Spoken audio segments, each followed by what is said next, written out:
Classificação indicativa. Livre para todos os públicos.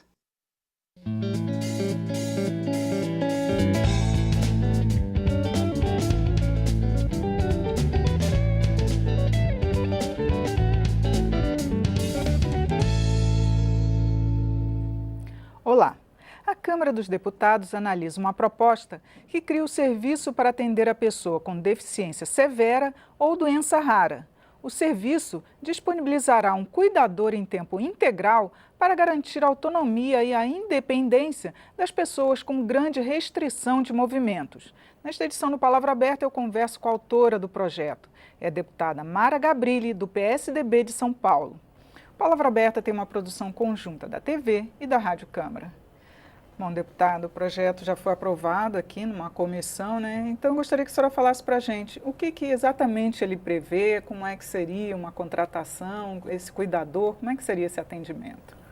Então, Regina, primeiro eu queria dizer que eu sou a primeira deputada que vai ao plenário, que frequenta as reuniões, que onde quer que eu esteja, eu tenho que ter um cuidador comigo, né? E é uma novidade na casa, né? Porque nunca teve um deputado tetraplégico com tanta restrição de movimento. E tudo o que eu faço, toda a minha vida, ela só é possível por conta desse profissional. Agora, são muito poucas as pessoas que têm condição de ter um profissional desse. Imagina o quanto isso pode transformar a vida, não só de uma pessoa com deficiência que quer sair, quer ir trabalhar, quer ir estudar e não tem condição de ter alguém, e transforma muito a vida das mães. Porque em muitos casos a mãe passa a ser a assistente pessoal da daquele família filho, toda, né? da família toda. E na maioria das vezes a mãe para de trabalhar para poder cuidar daquele filho. Então seria também uma oportunidade para a mãe poder exercer alguma outra função profissional, enquanto também cuida do filho, mas ela teria essa ajuda. E mais, imagine uma mãe que tem um filho com deficiência intelectual e que sabe que um dia ela vai morrer, esse filho vai ficar. Imagina a perturbação que não é na cabeça dessa família, com quem meu filho vai ficar. E sabendo que existe uma política de cuidados vinda do próprio governo, em que vai poder assistir esse filho depois que ela não tiver, isso vai dar uma né? paz, um alívio, um acalento na alma dessa mãe. Seria oferecido pelo SUS? Como que seria a contratação desse cuidador? Na verdade, esse projeto é pelo SUAS mesmo. É um projeto que foi protocolado na assistência social. Só para explicar, aquelas né? pessoas... É o serviço de assistência social que é unificado, né? Que funciona como SUS, mas para assistência social. Né? Para aquelas pessoas que têm uma situação mais vulnerável.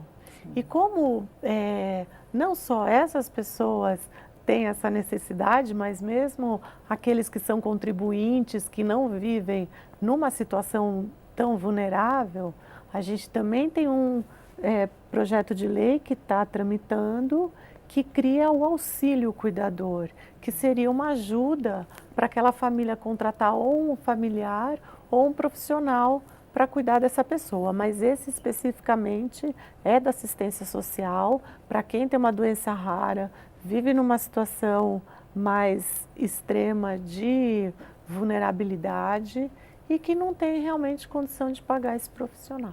E como é que seriam contratados esses cuidadores? Seria a própria família que teria acesso ou seria disponibilizado pelo SUAS?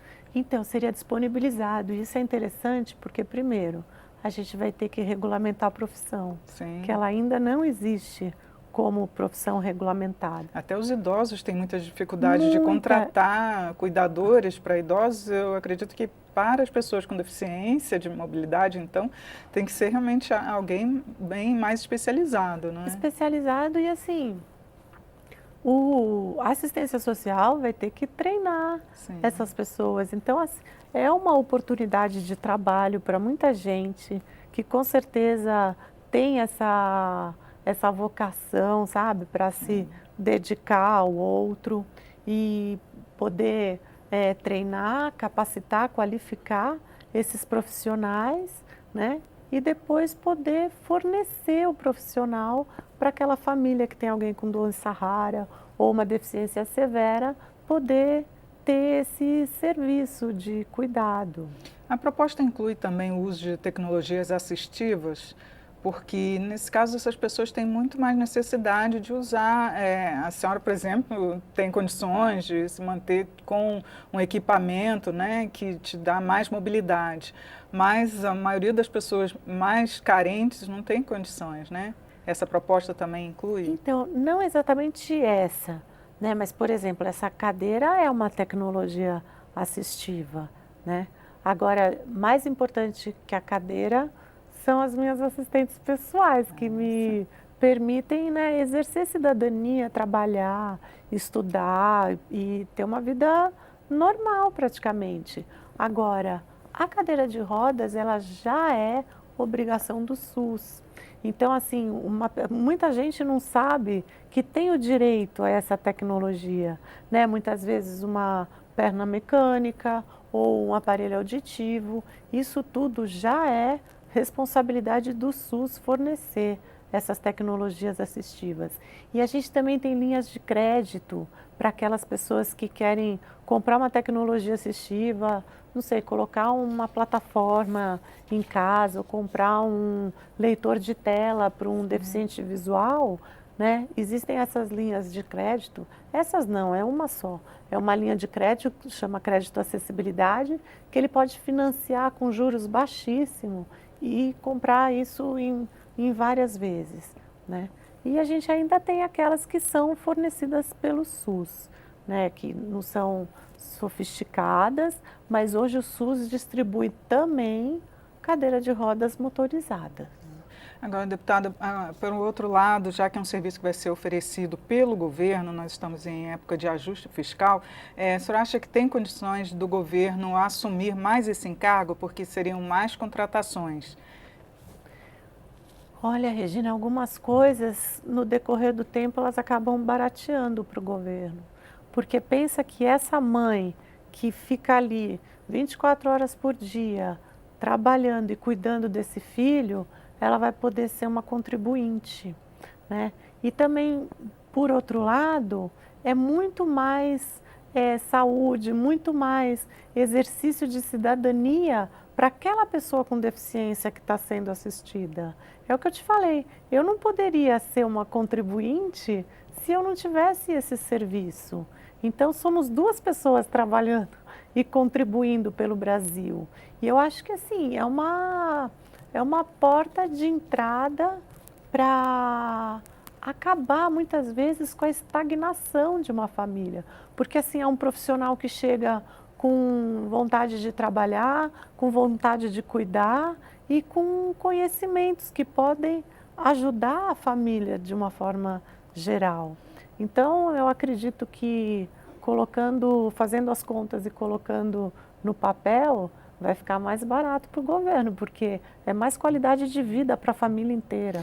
Tá, agora, uma última pergunta, deputada, é sobre a tramitação aqui na Câmara, que já foi aprovada numa comissão, mas ainda passa por outras comissões.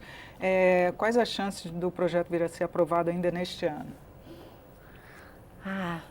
Agora eu vou ficar correndo atrás dele, né? Por onde ele for passar. Mas eu sempre acredito, quando eu cheguei aqui na casa, tinha essa fama, ai, que demora.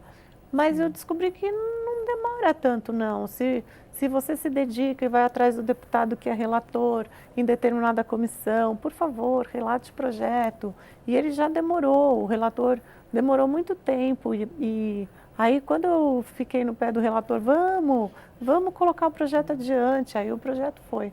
Então, eu acho que com dedicação, quem sabe consiga ser aprovado nesse ano ainda. Tá certo, deputada. Muito obrigada por seus esclarecimentos aqui no programa. Obrigada, Regina. Eu conversei sobre a proposta que cria um serviço para atender a pessoa com deficiência severa ou doença rara. É com a deputada Mara Gabrilli, do PSDB de São Paulo. Assista esta e outras edições em nosso site, no câmara.leg.br/palavra aberta. Eu sou Regina Assunção e agradeço a sua audiência. Até a próxima.